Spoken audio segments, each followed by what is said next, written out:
Halo Jabra Tim. Ada sesuatu yang lagi rame nih. Lu harus kasih dia kesempatan lagi.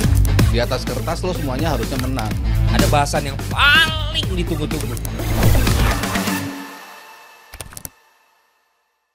Masih soal pelatih demi pelatih yang menjadi topik pembicaraan di musim berakhir ini. Kita bakal bahas sekarang gimana seorang Pep Guardiola ini menelurkan banyak pelatih-pelatih berkualitas. Tadi kita udah bahas Enzo Maresca, ada Arteta juga di Arsenal, ada De Zerbi juga belajar dari Pep Guardiola, ada Enzo Maresca udah tadi gue sebut. Dan sekarang ada yang terakhir adalah Vincent Kompany. Beda sama Sir Alex ya.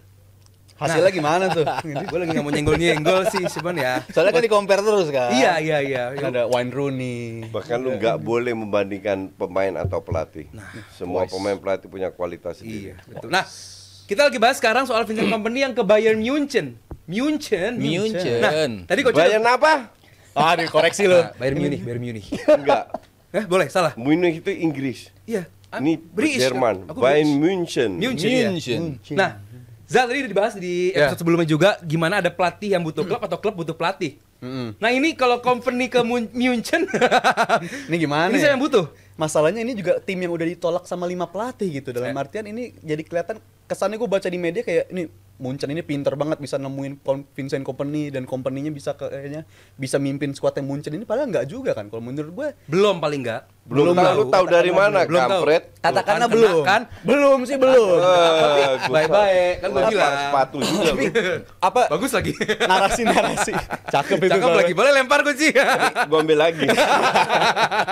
Maksud gua gini loh coach, narasi yang mengatakan negosiasinya hanya berjalan selama 5 menit itu jadi kesannya kayak ini pelatih yang cocok banget buat gua gitu. Ya dari mungkin segi iya. Munchen. Atau murah. Iya. Bisa jadi, tapi kompensasinya ternyata di atas 10 juta juga, ternyata hampir belasan juga. Jadi gue bilang ini Munchennya juga desperate juga untuk mendatangkan pelatih. Kalau gue bilang ini menurut Memang. gue last call juga nih pemilihan pelatih kayak begini, dan ternyata company-nya juga dia ngerasa gue pengen deh job ini dan akhirnya diambil lancar. Menurut gue itu jadi salah satu alasan gue skeptis juga sama pemilihan si Vincent Kompany ini. Tapi gue bercoba untuk bisa berharap lebih sama dia bisa menyaingi si Leverkusen lah katakan untuk musim depan.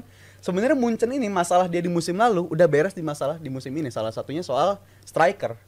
20 gol striker itu kan musim lalu nggak bisa didatangkan sama Munchen. Bahkan top scorer dia cuma 15 gol musim lalu. Ada Choupo-Moting. Ya Allah mas, masa Choupo-Moting mas Legend juga stock itu. candaan. Dibuang itu. Juara kan pas ada dia? Iya. Juara Anehnya pas dibeli udah Bayangkara masalah FC. pas udah masalah strikernya diperbaikin, Ya. dia punya striker yang garansi 20 gol lebih, justru masalah lain malah muncul kan, dan pelatihnya justru nggak bisa nanganin hal itu. Dan menurut gue Kompany dengan manfaat kepelatihan dia, dengan manfaat dia pengalaman dia sebagai pemain yang seorang leadership juga, seharusnya bisa mimpin ruang ganti ini. Apalagi gue ngerasa kayaknya Munchen juga bakal bersih-bersih dari segi squad, terutama pemain-pemain yang berapa udah senior dan udah banyak isunya udah pada yang mau pindah kan, macam Kimmich, abis itu ada si Alphonso Davies juga. Gue rasa emang Enggak, Alphonso tim ini- Davies kemungkinan besar stay. tapi kan masih ada isu yang berkembang dia bakal Goretzka. Enggak, pindah segala itu macam. media sampah, enggak ada kerjaan. media Inggris nulisnya. ini bacanya coach, media Inggris. Jadi seharusnya dengan squad yang penyegaran dan apalagi bisa promosiin pemain-pemain muda juga kayak macam Pavlovic, nyata ada tuh mereka pemain muda kayak begitu. Seharusnya bisa smooth lah transisi mereka bersama Kompany. Tapi gua balik lagi, jangan standarnya harus juara Bundesliga langsung, jangan langsung juara Bundesliga Champions Ya, League lu- langsung. Lu Karena kalau terlalu pegang, besar, coach, lu itu. kalau pegang Munchen Harusnya there is juara. no option. Harusnya juara. Juara Liga, juara DFB Pokal, juara Champions League. Enggak ada opsi lain. Nggak ada pilihan nomor 2 Enggak kan. ada pilihan nomor 2. Tapi kalau ngeliat semua expect itu. kualitas kemarin mereka sepanjang musim, gua Ya, ngeliat Leverkusen masih di atas mereka. Bentar. Itu kan kemarin yang bisa bilang Hiccup. Turbulensinya berat lah musim Dan segitu pun sampai semifinal Liga iya, Champion kan? 12 tahun sekali turun, it can happen. Iya. Ya mereka expect tahun depan Betul mereka lagi. mendominasi lagi. Dan jarang berturut-turut mereka nggak bisa bounce back gitu kan. Iya. Mereka selalu Gimana Mas bisa, Aryo bisa soal bounce Vincent back. Kompany ini ke Bayern? Iya, ini kayaknya kan pemilihan pelatih yang dengan begitu cepat itu kan kayaknya ada kaitannya dengan Euro juga kan. Maksudnya mau ada Euro, nanti pemain-pemain lalu lintasnya bakal rame setelah Euro kan biasanya seperti itu. Lu adjust dulu pelatih lu siapa, nanti pemainnya setelah kedatangan pelatih ini mau stay apa enggak. Nanti ketika setelah Euro penampilannya bagus mau pindah apa enggak, itu kan lo harus tentuin sejak ini kan. Sebelum Euro itu berjalan, makanya mereka mengambil si Vincent Kompany. Salah satu alasan gue pikir ada juga kaitannya dengan di situ gitu. Cuman kenapa jatuhnya akhirnya ke Kompany? Nah, Itu kalau dari sisi permainan sebetulnya biasa aja, nothing special dengan timnya company gitu. Cuman dia tuh stick dengan identity dia gitu. Dia berani untuk terus bermain seperti itu. Dia kan dikomparasi terus kan sama pelatih-pelatih yang sudah naik ke Premier League tapi abis itu stay di Premier League justru. Karena kalau dia kan bedanya dia langsung turun gitu. Apa yang membedakan pelatih-pelatih yang lain? Berani mengubah gaya bermain ketika mereka tampil ke level yang lebih tinggi.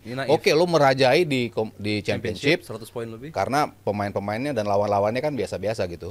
Lo naik step satu game satu level ke atas Layer, ya. itu udah beda banget gitu. Nah, sementara company stick dengan gaya permainannya, sama sekali nggak ngubah gaya permainannya, tapi materinya kan nggak mumpuni untuk bisa melawan tim-tim lain yang ada di Premier League gitu. Sementara pelatih-pelatih yang naik agak-agak sedikit mengubah, yang tadinya mainnya mungkin dengan ball possession lebih banyak, penyerangan mereka lebih enak gitu. Cuman mereka jauh lebih main direct ketika mereka tampil di Premier League. Karena mereka nggak mungkin untuk bisa melawan dengan gaya permainan mereka dengan materi squad yang mereka punya gitu.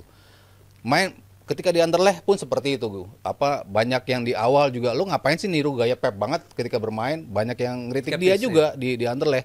Maksudnya lo boleh lah pernah dilatih dia, tapi kan lo nggak harus mengcopy gaya permainan dia sama sekali gitu. Di Anderlecht dia mencoba untuk melakukan itu. Tapi dia stick dengan gayanya tetap seperti itu. Kemanapun dia pergi, dia tetap bermain seperti itu. Nah, Munchen suka ini dengan pelatih yang, ini punya identity nih pelatih. Ini punya something yang dia bisa tawarkan ke tim ini gitu. Dengan materi yang seperti ini dia bisa, dengan materi yang lebih baik, mereka berpikirannya dia bisa melakukan yang lebih karena kualitas pemainnya tadi kan lack of quality dia itu nggak membuat Burnley akhirnya turun gitu. Cuman dikasih pemain yang kualitasnya lebih, yang ada di Bayern, dia dirasa punya itu. Yang tadi gue bilang, si Rizal bilang, yang pernah gue bilang juga sebelumnya, dia bisa megang ruang ganti. Ini tipe pelatih yang selalu kan otoriter. Kalau ketika di ruang ganti, teriak-teriakannya seperti apa, di pinggir lapangan seperti apa, how to motivate, itu kan yang dibutuhkan Munchen. Sementara era-era terakhirnya si Tuchel kan udah kehilangan itu dia. Touch-nya.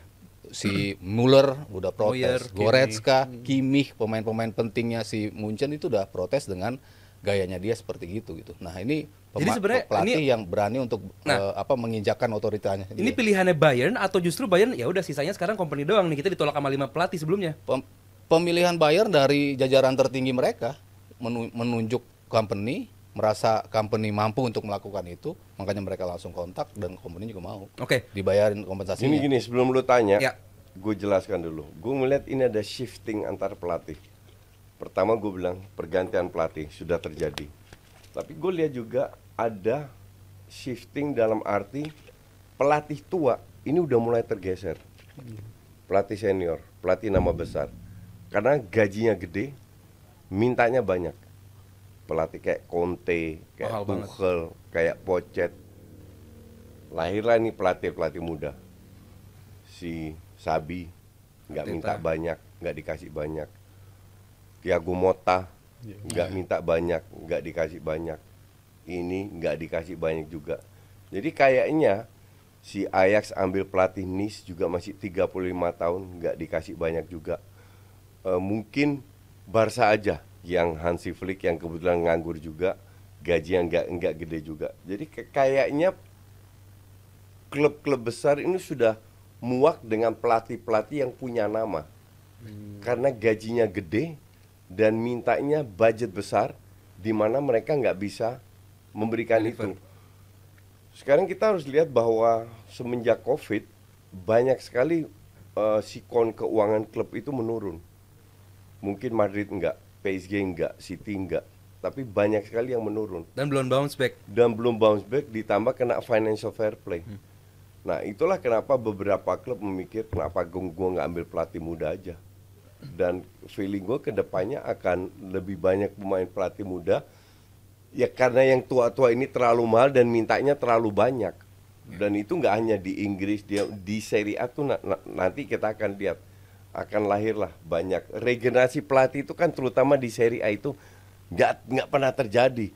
Selalu pelatih tua itu Pioli lihat muter-muter aja. Berapa kali si Mazzarri itu berapa kali pegang Spalletti, Gasperini semua diputer. Nah, ini pelan-pelan mereka sadar kayaknya. Maka dari itu pelatih muda mulai dilirik oleh klub-klub besar. Jangan kaget nanti kalau Pep seandainya pensiun, pelatih muda juga yang masuk. Liverpool sudah melakukan itu, Chelsea melakukan itu, Spurs juga melakukan itu. Ainge kan bisa bilang belum tua-tua amat dan masih nggak mahal lah. Arteta feeling gue juga nggak mahal.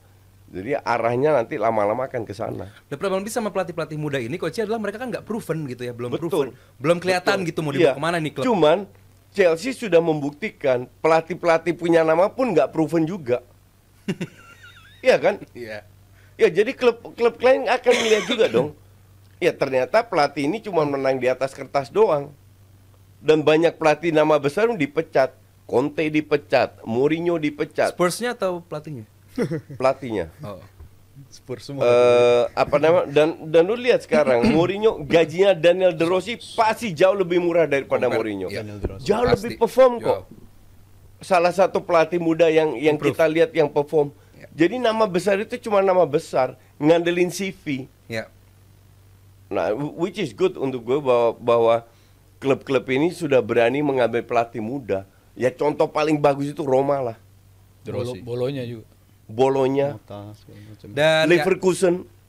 jadi Zal, lu juga apa namanya nggak berharap banyak Stuttgart, lah ya, sorry, company lupa. di awal-awalnya di Munchen nggak bakal banyak. yang bisa Nggak dilakukan berharap banyak, tapi yang gue harapin ya itu soal pemain-pemainnya bisa ngelit di lini di ruang ganti dulu lah, karena kita tahu ruang gantinya Munchen ini agak kurang harmonis lah belakangan, kurang lebih dalam 1 tahun terakhir, bahkan dalam 2 pelatih terakhir si Nagelsmann kan juga gitu kasusnya sama Manuel Neuer, itu pemainnya sangat senior tapi juga berantem juga, jadi gue harap dia bisa nunjukin otoritasnya di ruang ganti dan juga dia harusnya sadar dia beberapa posisi beberapa lini dia udah ini kok. Munchen itu menurut gue udah lengkap banget di striker, dia udah punya Harry Kane yang gue yakin musim depan masih garansi 20 gol plus, dia masih bakal ngalamin itu. Mungkin di partnership lini belakang ini 2 pelatih terakhir nggak bisa nge-solve pelatih masalah di ini nih di lini belakang ini karena selalu berganti-ganti. Eric Dyer, Kim Min Jae, abis itu si Upamecano diganti lagi sama Mathis De Ligt. Ini soal komposisi di lini belakang ini belum terlalu pakem untuk di 2 pelatih terakhir. Jadi gua harap dia sendiri bisa menawarkan sesuatu lah, karena dia sendiri sebagai pemain belakang juga seharusnya bisa nawarin juga soal pengalaman dia sebagai pemain belakang, gimana lu ngelit dari belakang segala macam, dan juga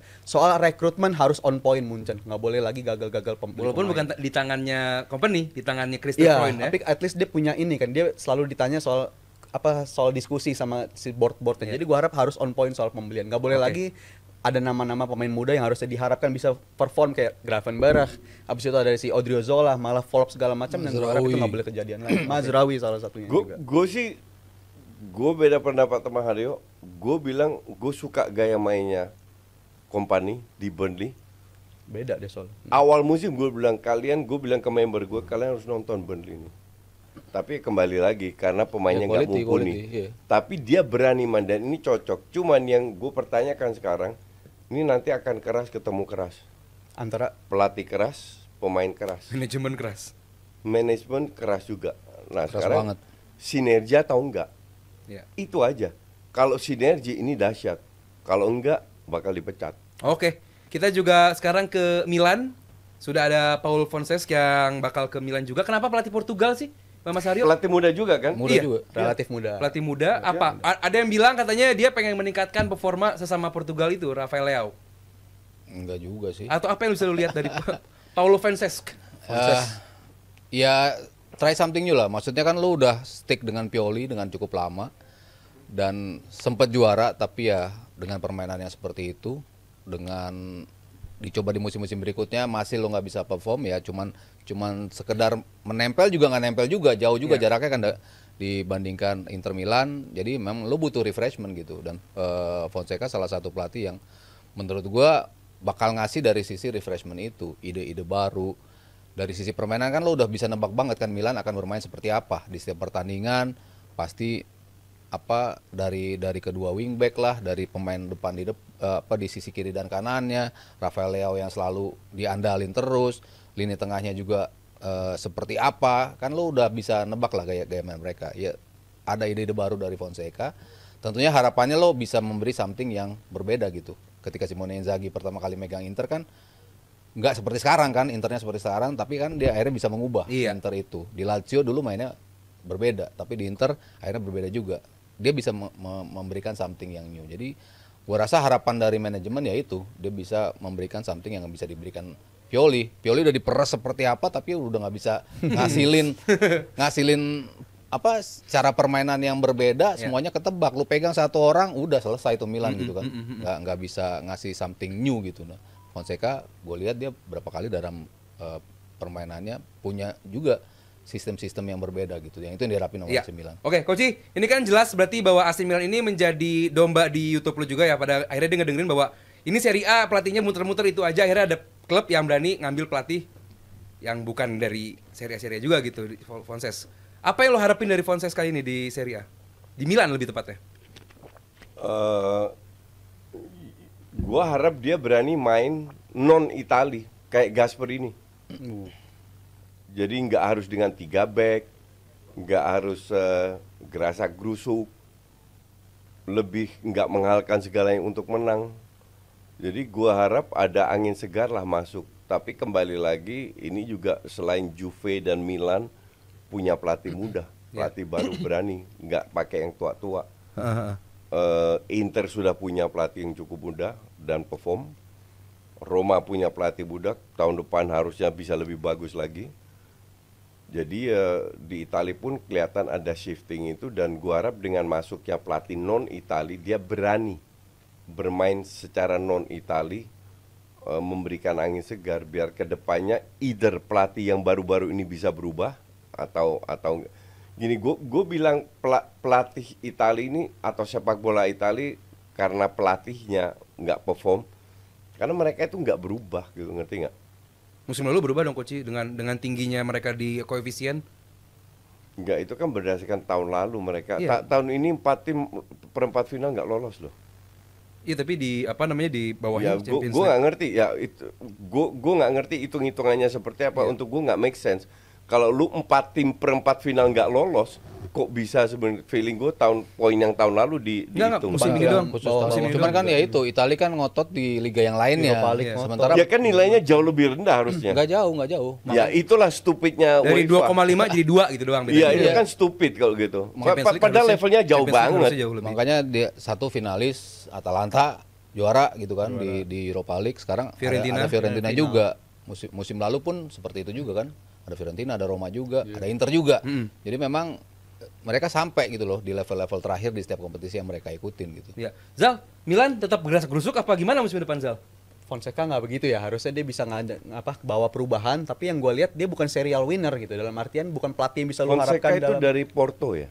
Porto yang hampir 10 tahun lalu, abis itu dia lamanya di Shakhtar, abis Lille. itu ke Roma dulu tuh, abis itu ke Roma baru ke Lille. Dia bukan serial winner dalam artian bukan pelatih yang bisa lu harapkan bisa datangin trofi 1 atau 2 trofi dalam setiap musimnya gitu. Tapi kan trofi terakhir dia tuh mungkin di eranya di Shakhtar ya, begitu dominan si Shakhtar 3 musim berturut-turut juara. Jadi itulah lahirnya Mudryk. Sehebat itu Shakhtar. Itu tim memorable juga bagi Sehebat itu Shakhtar. Karena dominan banget di liganya. Tapi abis itu ketika dia pindah ke Roma, pindah ke Lille, dia bukan jadi juara, tapi at least bisa ngebawa inilah aman, finish di posisi aman tuh bisa selalu lu dapetin dengan si Fonseca ini. Contohnya di Lille, nggak cuma posisi aman tapi dia bisa promosiin beberapa pemain juga. Contohnya ada si Lenioro musim ini bagus banget, di musim lalu pun juga beberapa musim lalu lah ada strikernya tuh si David itu, menurut gue dia punya kapasitas untuk mengorbitkan pemain-pemain baru bisa perform, bisa stick sama gaya permainan dia. Tapi kalau dibawa ke Milan, seharusnya dia bisa ngelakuin itu juga. Tapi kalau untuk juara, menurut gue masih harus nunggu, harus sabar. Gue bilang kalau dia bisa,